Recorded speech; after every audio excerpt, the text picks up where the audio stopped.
চট্টগ্রামে ডাক্তার খাস্তগীর সরকারি বালিকা উচ্চ বিদ্যালয়ে শতবর্ষী খেলার মাঠ বিক্রির অভিযোগ করেছে শিক্ষার্থীরা।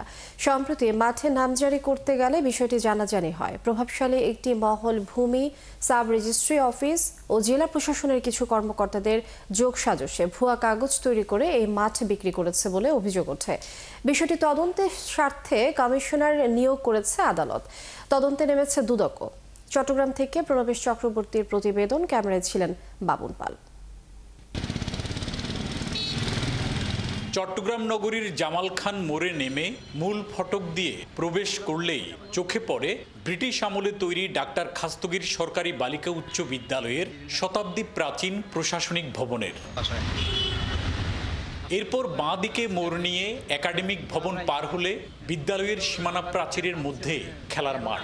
মাঠের এক পাশে একাডেমিক ভবন, অন্য পাশে খেলার প্যাভিলিয়ন ও শিক্ষার্থীদের খেলাধুলার জন্য ড্রেসিং রুম। অভিযোগ রয়েছে ২০০৬ সাল থেকে ভুয়া কাগজ তৈরি করে নেয়া পাওয়ার অফ অ্যাটর্নি বলে মাঠটি দখলে নেয়ার চেষ্টা করছে একটি প্রভাবশালী মহল। সম্প্রতি জমির নামজারি করতে গেলে বিষয়টি সামনে একটা ভুয়া পাওয়ার অফ অ্যাটর্নি দিয়ে তারা এটা দখলে নেওয়ার চেষ্টা করেছে, পারে নাই, খাজনা দিতে চেয়েছে, পারে নাই। এখন তারা ওই নিজেদের মধ্যে আবার বেচা কিনা করতে চায়, চেষ্টা করে, দখলে নিতে চায়, এইসব করে আর কি, নামজারি করতে চায়। বিদ্যালয় কর্তৃপক্ষ জানায় ১৯২৭ সালের কলকাতা গেজেটে সিএস মূলে খেলার মাঠটি হুকুম দখল করে বিদ্যালয়ের নামে দেয়া হয়।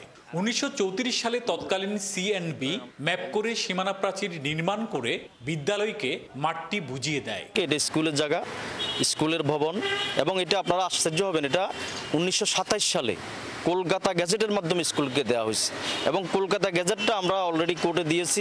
স্কুলের প্রায় ১০০ কোটি টাকার ১৫.৫ কাঠার মাঠটি ৩,৯৬,০০,০০০ টাকায় বিক্রি দেখানো হয় ২০০৬ সালে।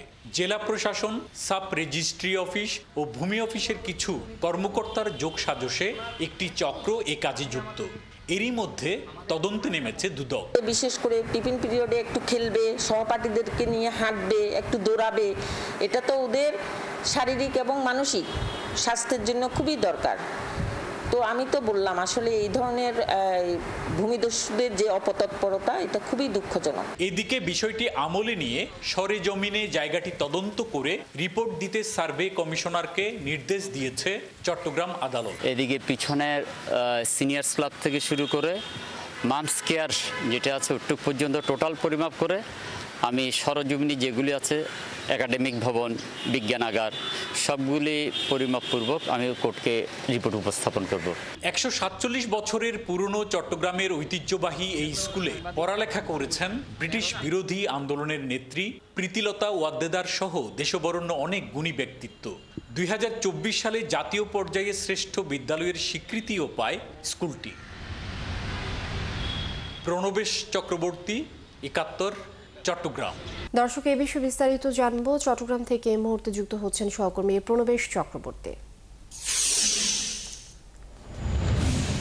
প্রণবেশ, প্রতিবেদনে জানলাম যে মাঠ বিক্রির এই অভিযোগ তদন্তে সার্ভে কমিশনার নিয়োগ করা হয়েছে।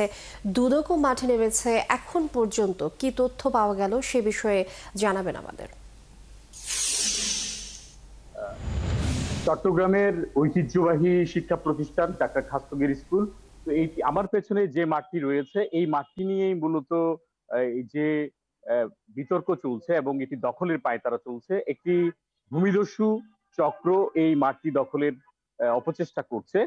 তো বিদ্যালয় প্রশাসন যেটা বলছে, এটা ১৯২৭ সালে কলকাতা গেজেটের মাধ্যমে এই স্কুলকে দেয়া হয়েছে এবং এটি ঐতিহ্যবাহী স্কুল। এখানে পড়ালেখা করেছেন বিখ্যাত সব গুণী ব্যক্তিত্ব, ব্রিটিশ আমলের ব্রিটিশ বিরোধী সংগ্রামের নেত্রী প্রীতিলতা ওয়াদ্দেদার সহ অনেক বিখ্যাত মানুষ এখানে পড়ালেখা করেছেন। তো এই বিদ্যালয়টি সে ব্রিটিশ আমলের তৈরি ভবনগুলো এখনো রয়েছে, সেখানে একাডেমিক কার্যক্রম থেকে শুরু করে প্রশাসনিক কার্যক্রম সবকিছুই চলে এবং এই মাঠটিও ১৯২৭ সালে এটি কলকাতা গেজেটের মাধ্যমে এটি হস্তান্তর করা হয়েছে। তৎকালীন সিএনবি এটি তাকে দেওয়া হয়েছে।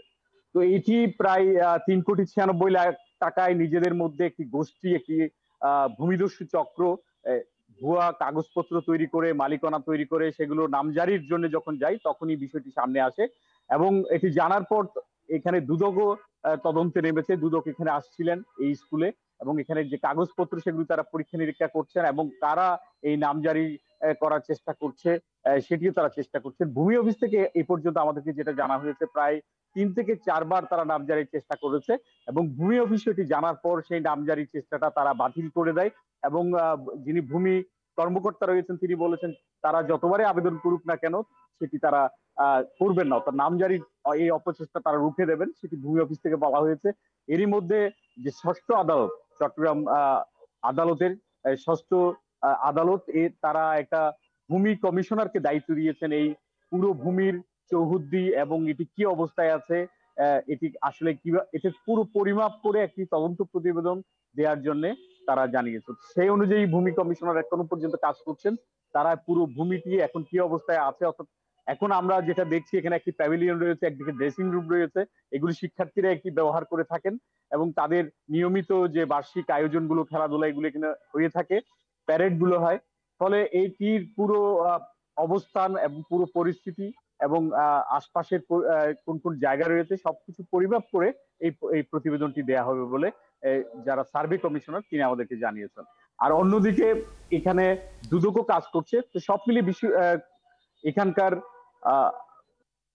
স্কুল কর্তৃপক্ষ মনে করে তাদের মাঠটি তাদেরই থাকবে, এবং আদালতও সেটি বিবেচনায় নিয়ে আমলে নিয়ে তাদের পক্ষে রায় দেবেন, এটি প্রত্যাশা শিক্ষক, অভিভাবক সহ এখানকার স্কুল কর্তৃপক্ষের। তো এটি ছিল এই মাঠ সম্পর্কে সর্বশেষ তথ্য। প্রণবেশ চক্রবর্তী, নিশ্চয়ই এ বিষয়ে আরো তথ্য জানবো পরবর্তী সংবাদ সংযোগে। আপনি যুক্ত থাকুন আমাদের সঙ্গে। ধন্যবাদ আপনাকে। দর্শক, চট্টগ্রাম থেকে প্রণবেশ চক্রবর্তী যুক্ত ছিলেন আমাদের সাথে।